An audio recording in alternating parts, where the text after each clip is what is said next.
Hello, everyone. I have been watching several TikTok videos about Black folks, in particular Black women, who have degrees and cannot find employment. And I just want to put some perspective on the economic situation of Black America, whether we have a Democrat president or a Republican president. I used to work at a welfare office for 9 years until I resigned in 2022. Um, when you work for the government, you don't quit, you resign. It is a local city government job, so I was a city government employee. I submitted applications, I issued emergency benefits, and I processed recertifications. And I can tell you, everyone applies for welfare, aka public assistance, aka cash assistance. Everyone, meaning all demographics: white folks, black folks, Latin Americans, Asians, Jewish people, everyone. Cash assistance case, I'm talking about cash and Medicaid and food stamps. And every person with a degree that I have met that apply for welfare were black folks. I once met a black guy with a law degree submit a welfare application. During the application interview, I am required to ask a series of questions.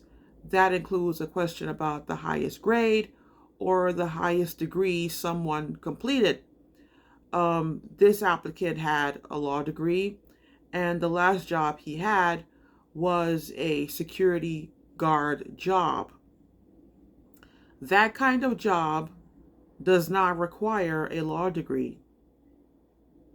I had black applicants with associate degrees, bachelor's degrees, can't find a job, therefore they too qualified for welfare. My point is, the college degree does not shield you from racism.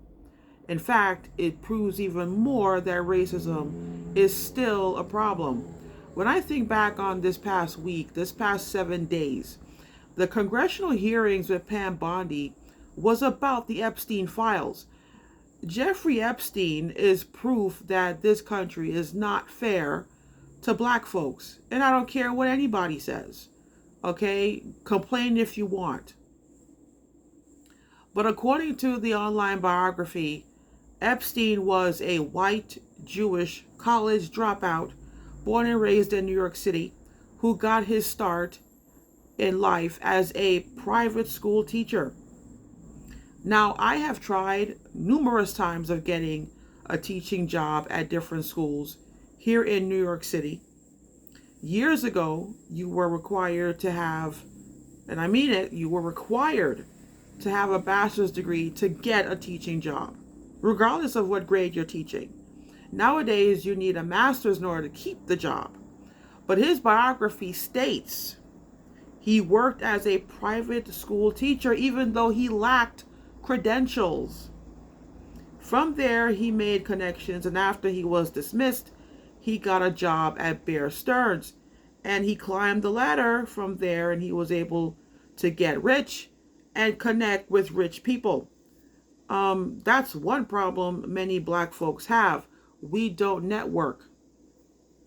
However, there's more to it than that. Many of us know how to network, but we don't have a network of people that we can rely on when we need a job.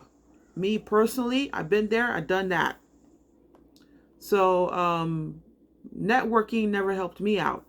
And then there is Trump and his shenanigans. Under his social media account, not someone else's, under his account, it was posted last Thursday. That video everyone keeps talking about. The first 5 seconds, the Obamas were depicted as apes. And when the speaker, Caroline Leavitt, defended Trump, her official statement claims that many different politicians were depicted as characters from The Lion King.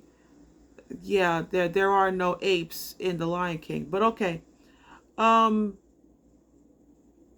I don't care who posted the video.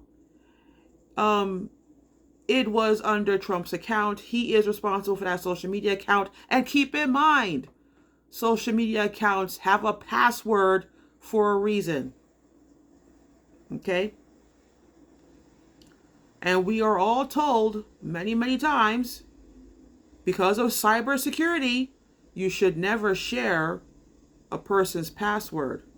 You should never share your password to emails. You should never share your password to different accounts. So again, if Trump did not post the video under his account, why was he sharing his password with someone else? Make it make sense. But then it also occurred to me, Trump had the nerve to socialize with Obama at Jimmy Carter's funeral before the service started. And Obama sat there and behaved like a diplomat. But then I think about the video and I'm like, does it not make sense that Michelle Obama decided not to attend Carter's funeral? Who wants to sit next to Trump? Now, I don't know what the solution is when it comes to black unemployment rate, because the DEI initiatives are gone. And I can't say starting black businesses, small businesses, going into entrepreneurship is going to be a solution. Because based on firsthand experience, and also by talking to other black entrepreneurs, a lot of people, and a lot of black people, do not support black-owned businesses. That's just a sad reality. So unfortunately, we need to bring back DEI. Why? It is not a perk. It is not an advantage. It is a band-aid. Thanks for watching.